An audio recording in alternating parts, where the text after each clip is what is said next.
Hi guys, good afternoon. Today's vlog, samahan nyo ako magpaayos ng schedule kasi wala pa tayong schedule. Ito, palabas na ako at fast forward na.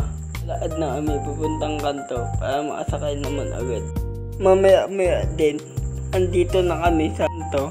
Hintay pa kami ng 30 minutes.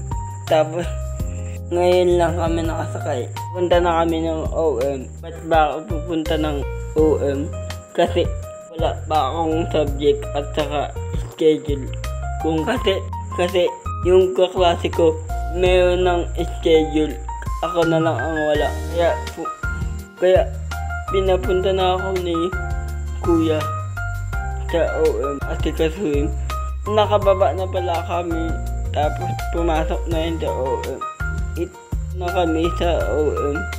Tagal ko na kasi hinihintay yung schedule ko at mga subject ko. Ito, papunta na kaming register para itanong na kung bakit wala pa akong schedule. Samantalang yung kaklase ko at meron na. Ito, malapit na kami sa register. Sa pinaka-building niya kami pupunta. Ang kaso, sabi daw, sa admission daw muna ang register ngayon. Ngayon, pabalik na kami. At dali-dali naman kami pumunta sa admission. Nakailang balik din kami. Dito na kami nagdaan sa loob para malilim. Nagpa-video muna ako kay ate. May alam din, andito na kami sa admission at para itanong na kung saan bakit ako wala pa akong schedule at subject. Naghihintay kami.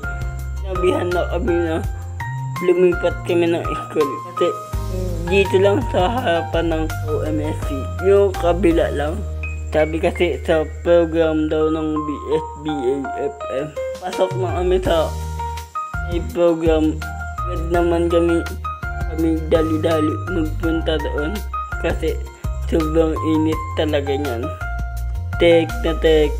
Ako kasi yan sobrang luma pala nitong sa loob nila. Ito pala yung loob nila, sobrang luma. Parang elementary lang ang nag-aaral. Andito na kami sa admission at agad naman kaming pumasok at lumabas kasi wala daw yung programmer mag-ayos ng portal at mga subject at schedule. Hindi na pala ako ng tricycle kasi pauwi na ako niyan. Muna magtatapos ang aking vlog. Salamat sa panonood. Bye bye. Peace.